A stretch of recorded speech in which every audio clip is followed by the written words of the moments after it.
Ramai di media sosial, berikut profil lengkap 4 pemilik tambang nikel di Raja Ampat.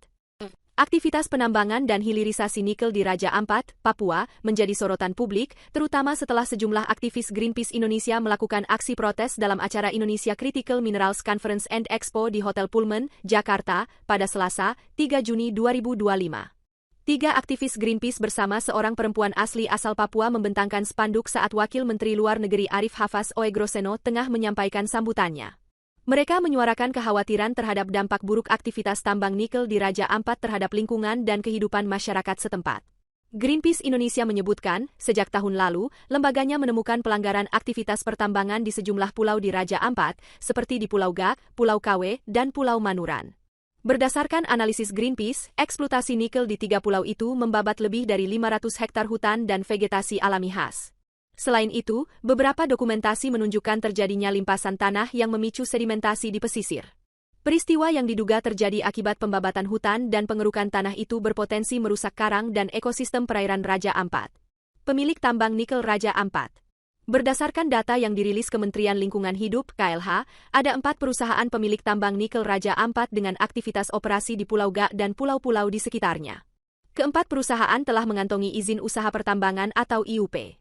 Namun, hanya 3 perusahaan yang memiliki persetujuan penggunaan kawasan hutan, PPKH. 1. PT Gak Nikel. Dikutip dari Harian Kompas, PT Gak Nikel adalah perusahaan pemegang kontrak karya sejak 1998. Mulanya, saham PT Gak Nikel dimiliki oleh Asia Pacific Nickel PT Ltd sebesar 75% dan PT Antam Tbk sebesar 25%. Namun, sejak 2008, Antam mengakuisisi semua saham Asia Pacific Nickel PT Ltd, sehingga PT Gak Nikel sepenuhnya dikendalikan oleh Antam.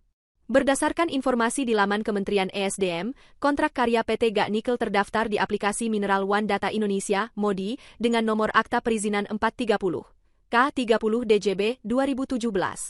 Perusahaan itu memiliki luas wilayah izin pertambangan 13.136 hektar. PT Gak Nikel mendapat izin produksi pada 2017, lalu mulai berproduksi pada 2018. 2. PT Anugerah Surya Pratama. Pemilik tambang nikel Raja Ampat kedua adalah PT Anugerah Surya Pratama. Perusahaan ini termasuk penanam modal asing, PMA, milik raksasa nikel asal Cina, Wanxiang Group. Di Indonesia, induk dari PT Anugerah Surya Pratama adalah PT Wanxiang Nickel Indonesia. Dilihat dari situs resmi perusahaan, PT Wanxiang Nickel Indonesia juga jadi salah satu perusahaan Tiongkok yang beroperasi di Morowali. Bisnis inti perusahaan adalah tambang nikel dan peleburan ferronikel. Area tambangnya juga terletak di Pulau Waigeo dan Manuran, Papua. 3. PT Mulia Raymond Perkasa. Sedikit informasi yang bisa digali dari PT Mulia Raymond Perkasa. Namun, merujuk pada data KLH, perusahaan ini melakukan pertambangan di Pulau Batang Pele. KLH tidak menyebut luasan aktivitas pertambangan.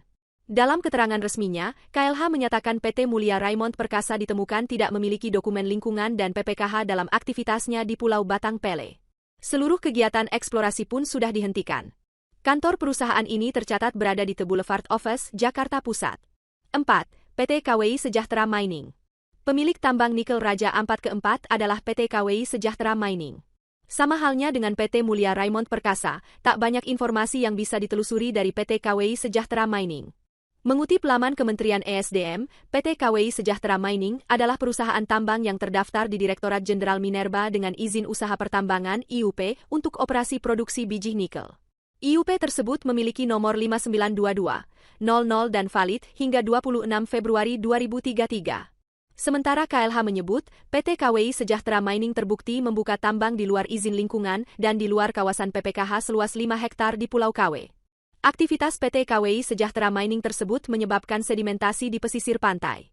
KLH memberikan sanksi administratif berupa pemulihan lingkungan dan perusahaan terancam dikenakan pasal perdata. Download Tribun X sekarang, menghadirkan lokal menjadi Indonesia.